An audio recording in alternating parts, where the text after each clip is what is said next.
When the COVID-19 pandemic hit the globe early 2020, no one would expect that the world would come to a standstill economically and socially, putting the world at its knees, but also leaving some nations running almost bankrupt with no options but asking for bailouts from strong economies and global financial agencies from their financial hardship. These saw companies close. People lose jobs, meaning that the unemployment gap world over has gone high for the last 1 year in developing nations, with no hope whether they will regain it, since no one predicts when the pandemic will come to an end. Speaking to a financial expert and speaker for Nakwa Urban Division in Kampala City, Godfrey Luyombia confirms how the pandemic hit most developing nations, and with now most people having lost their employment, many challenges may face such nations, like the high crime rate, corrupts of parastatals, or companies pushing further such nations into financial challenges. Most of the people were laid off, others were forced to work from home, and by the virtue that you're working from home, it means the transport allowance that you're supposed to get to top up in your salary won't be given to you because you're not reporting from work. So on many instances, we have realized that a number of people have lost jobs, which is leading to an increment on the already unemployment challenge that we have.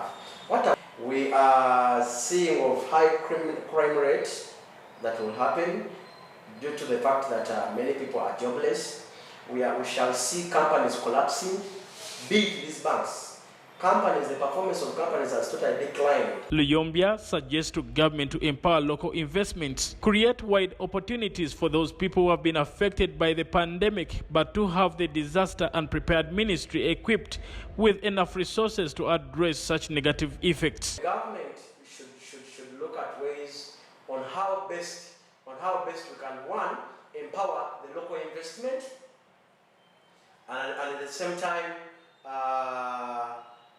creating a wide range of opportunities to a number of people who are being affected by the pandemic. I know the Disaster and Preparedness Ministry, or the OPM, Office of the Prime Minister, can cater for that. Indeed, many businesses have been affected, and majority crippling, with landlords some of the most affected people since the tenants had been locked down due to the pandemic. But this has not stopped the landlords from evicting the tenants from their buildings. And it's upon this that Luyombia does ask the landlords to be lenient to their tenants as they work out a system to repay the lost time.